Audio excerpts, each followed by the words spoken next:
Hi Brittany, I'm a new subscriber. I really love your stuff. But the scariest thing that's ever happened to me was I went to stay with my friend at her house up in the mountains. And there was a barn out behind the house, and her parents and everybody that had ever been there said that the barn was haunted.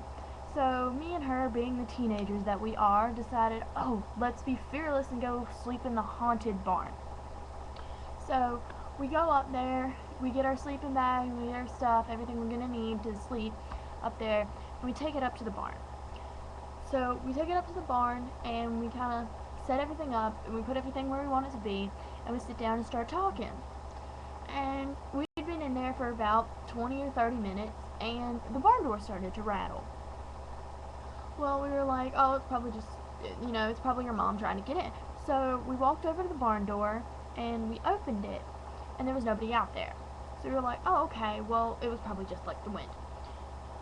So we went back inside, and we sat there and continued to talk. Well, in this barn, they have a loft, and up on the loft there is hay. It's baled hay, and it's kind of loose hay, and it's kind of like laying everywhere. And we were sitting there, and we heard footsteps up in the loft. And we heard stuff that sounded like the hay was moving around and everything, and the hay started to fall through the cracks in the loft. So we were like, oh, okay, let's go up there and see if we see anything. So we go up there, and about the time we get to the top of the ladder and we can see the loft, we stop hearing sounds. We stop hearing noises and everything.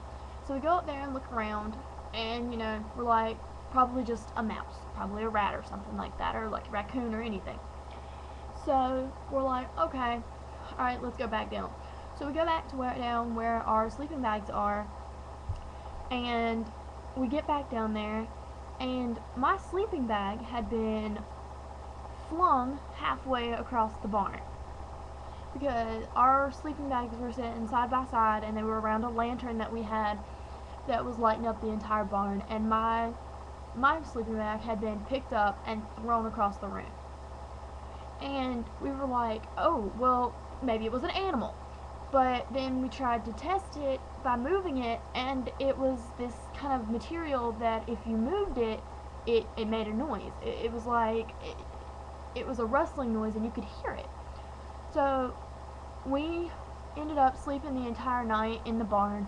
Throughout the entire night, we heard voices, stuff was moved around, and we kept hearing noises and what sounded like a person talking. It sounded like two people talking in the back of the barn, and every time we go back there, we wouldn't see anybody. So, slept the entire night, and when we woke up the next morning, the barn door was chained and locked. We had been chained and locked inside the barn. And we finally got them to come up there and unlock the door. We had caught them on our cell phones, and we had finally got them to come up there and unlock the door on the barn, and nobody had the key that went to the lock that was on the door had been missing for months, and nobody knew where it was. But then they said that when they went up there to check the lock, the key was in the lock, and it was a lock that they had never ever used before, they'd never seen, and nobody could explain to us how exactly the lock got there.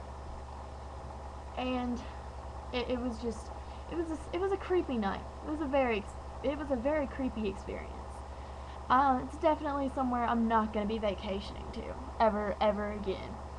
And recently the barn burned down, and a lot of people say that, and I've personally seen it, that if you go and stand where the barn used to be, you can hear people talking, like they're inside the barn.